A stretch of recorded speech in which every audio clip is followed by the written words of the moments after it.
Head sõbrad, nüüd teeme küll midagi teistmoodi, sest et ei juhtu just ülemäära tihti seda olukorda, kus saatejuht saab oma saadet juhtida pilvepiirilt.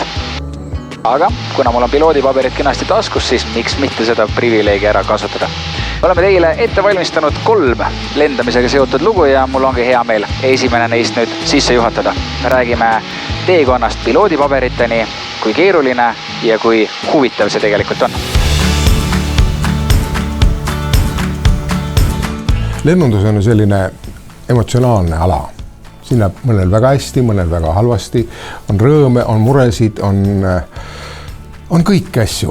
Aga lennunduse puhul on see, et kuna siin on nagu vaeva ja tööd päris palju, siis et see asi üldse nagu kuidagi liiguks, siin peab olema väga palju sellist romantilist ja kirge ja tahtmist lennata. Ehk siis need inimesed, kes lennata tahavad päriselt, need lendavad. Tõsid on, et ega ilma kire ja tahtmiseta ei sünni siin midagi. Ja no eks see lendame üks selline paras haigus on, et sa ikka pead mingi aja tagant oma selle nii-öelda kaifi laksu kätte saama, muidu on ikkagi midagi väga valesti ja midagi on ikka tohutult palju puudu. Ja minult on ka päris palju küsitud, et miks ma lendan. No, mõni inimene on selline pigem veeinimene, mõni kipub ülesse. Mina olen see, kes tahaks nagu rohkem lennata. Suur asi on ka see, kui sul on teadmine, et sa saad minna lennuväljale, sa saad võtta selle lennuki ja sa võid minna. Ja no, eks üks suur asi on ka see, et piloote just ei ole maailmas väga palju, et väidetavalt 0,03%, ehk siis üks inimene iga selline 3-4 tuhande inimese kohta, seega ka kuuluda sellesse vägevasse vähemusse on kindlasti omaette suur väärtus. Ma alati, kui meie kooli tuleb mõni uus õpilane, siis ma teen selle väga lihtsa testi, et kas ta on lennundusinimene või mitte. Ma küsin, kui sa kõnnid tänaval ja sa näed pea kohal lendavast lennukit, kas sa jääd seisma ja saadad pilguga ta nii kaugele, kuni sa näed, ta läheb maja taha ära ja siis kõnnid edasi. Kui ta teeb niimoodi, siis ta on materjal. Ehk siis sa tahad päriselt lennata. Ja kui ta ütleb veel juurde, et ma olen mudellennukeid ehitanud ja ma olen lennanud ja ma olen käinud simulaatoris lendamas ja mulle meeldib lennuvälja aia taga vaadata tõusel maanduvaid lennukeid, no siis on asi korras, siis sealt saab. Milline see teekond üleüldse Eestis on, et kuidas saaks ühest inimesest, kes tahab piloodiks hakata, kuidas saab temast piloot? On üks selline lühem tee ja natuke pikem tee. Lühem ja konkreetsem tee on see, et teha sisseastumiseksamit Tartusse lennukooli ja saada lenduriks, käia seal 4 aastat koolis ja minna kuhugi tööle, kui on tööd. Tavaliselt ikka midagi ikka on. Ja siis on selline keerulisem variant, ütleme, kes pole sinna sisse saanud ja nüüd hakkab pihta see fanatismi maailm.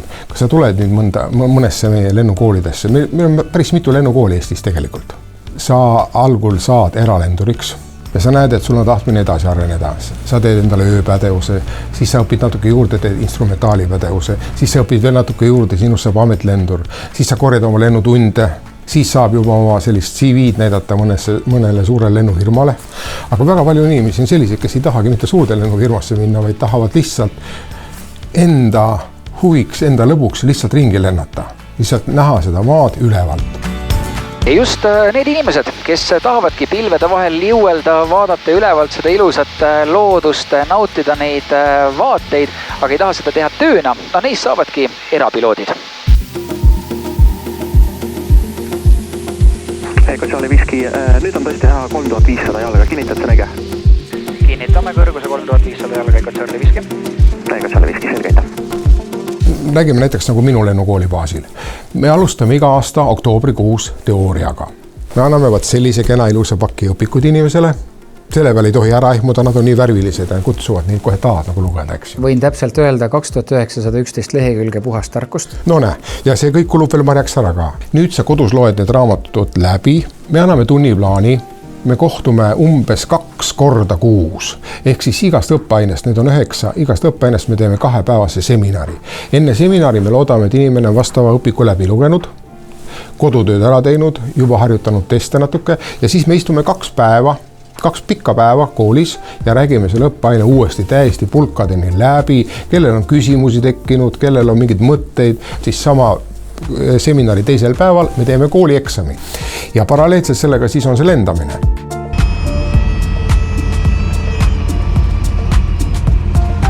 Eestis on otse loomulikult täpselt nii nagu mujalgi Euroopas, et tuleb läbida vähemalt 45-tunnine selline miinimum lennukursus. Kokku on üle 20 erineva kadalipu, mis tuleb teha, et juba ainuüksi raadioside puhul oli veel lisaks 5 eksamit, sulle tehakse veel kaitsepolitsei taustakontroll, lisaks veel erimeditsiiniline kontroll ja nii edasi, et see teekond tuleb tunnistada päris pikk. Ja kui kõik need asjad on kenasti tehtud, siis palju õnne, sa oledki saanud piloodiks. Echo Charlie Whiskey, number time 37, stand 16 available. Seatud. Mina tänan, aitäh. Yes! Tehtud. Super. Ja nagu meile koolis öeldi, siis meie ei õpeta teid lendama, vaid me õpetame teid ellu jääma. Lendama õpite juba hiljem ise. See on väga õige lause. Me just ellu jääma.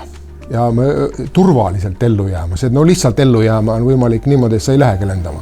Siis me oleme nagu justkui selle lendamise ära õpetanud. Aga me õpetame ellu jääma lennates.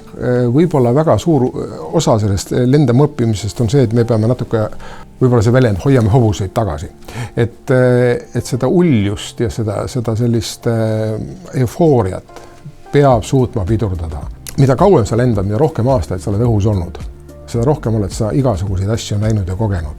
Ja kõik need kogemused pole mitte meeldivad.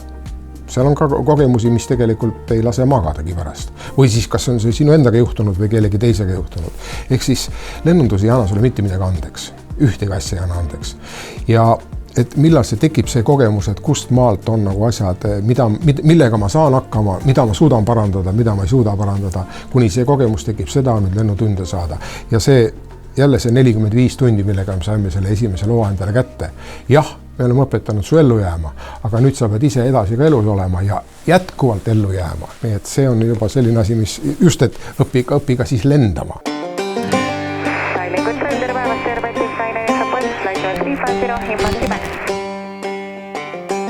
Teine asi on see, et lendamine või lendamise oskus on asi, mis ei ole lõpuni õpitav. Me õpime elu lõpuni ikka veel juurde. Me saame mingi taseme, kus me enam-vähem saame hakkama, aga ei ole olemas sellist lendu, kus ma võiksin enne lendu öelda, et mehed 100%, mitte midagi ei juhtu.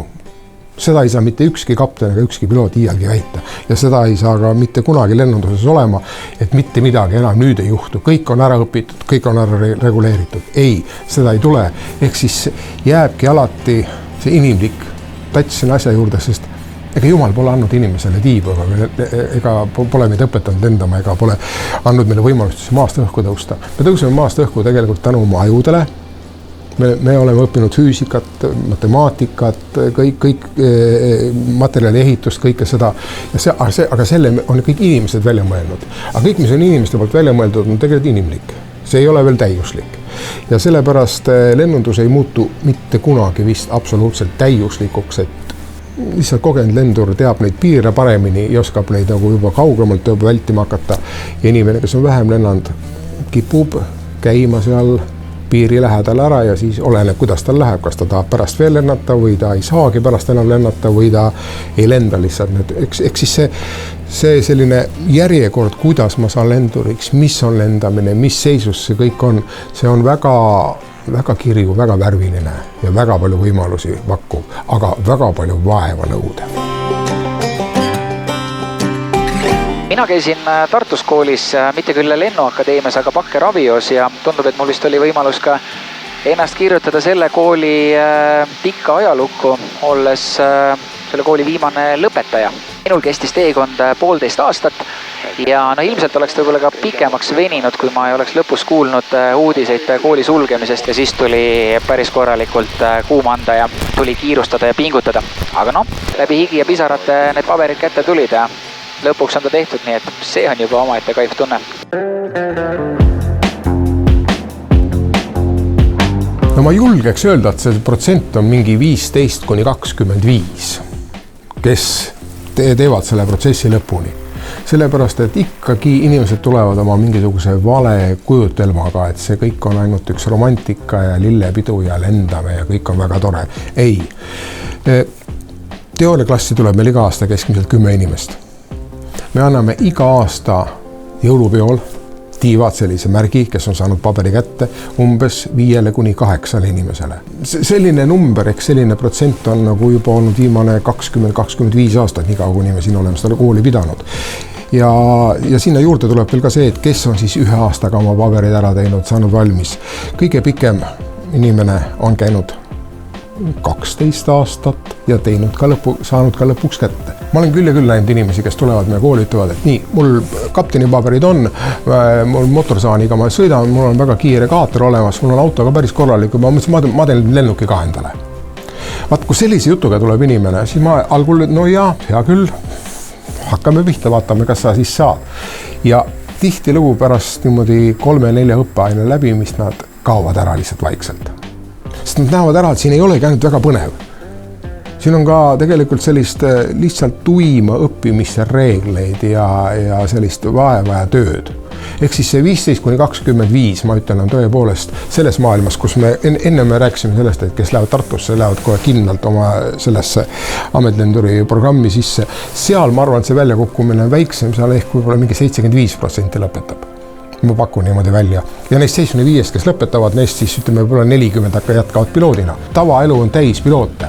Need on tööl restoranides, need on pankades, need on tööl riigiametis, need on eraettevõtluses, igal pool, kes on kunagi lõpetanud lennukooli ja siis on aru saanud, et jah, noh, on tore küll, aga tal pole just seda, et ta jäi tänaval seisma, nagu ma rääkisin, saatis piloodi pilguga seda lennukit. Ta ei olnud sees, ta kõndis edasi. Tal oli kiire. Kui rahast rääkida, siis kui mina alustasin, räägime miinimumhinnast, ehk siis see on, kui sa suudad kõik selle läbida miinimumprogrammiga 45 lennutundi, siis lennuki puhul oli see kuskil selline 14–15 000 eurot plus käibemaks kopteril, aga võrdluseks 48 000 plus käibemaks, nii et need vahe on päris suur selle 2 erineva lennumasina piloodiõppe puhul. Nii urb, kui see ka ei ole, siis vähemalt minu selle teekonna ajal pidi õpilane riiklikutel teooriaeksamitel lisaks teadmistele ka, neil pidi olema ka palju õnne. Loodetavasti oli ka andmepangas päris õige vastus märgitud õigeks vastuseks. Ja ärme hakka üldse tõlkest rääkimagi, et kui nüüd on Austriast ja Saksamaalt ostetud küsimused, siis inglisekeelne masintõlge tegi selle asja päris ägedaks. Eks need probleemid on seal ilmselt juba aastaid olnud, sest et väga paljud piloodid, kellega ma sel teemal olen juba rääkinud, on ka öelnud, et jah, nad on ka seda kõike kogeda saanud. Mul on ka oma sõpradele päris palju öelnud, et kes on Eestis lõpetanud kunagi lennukooli saanud piloodipaberid kätte, siis lisaks teadmistele on tal ka palju õnne. Seega temaga võib julgelt lendama minna. Loodetavasti tulevikus läheb paremaks. Täna mina seda siin üleval öelda ei oska, aga elame, näeme.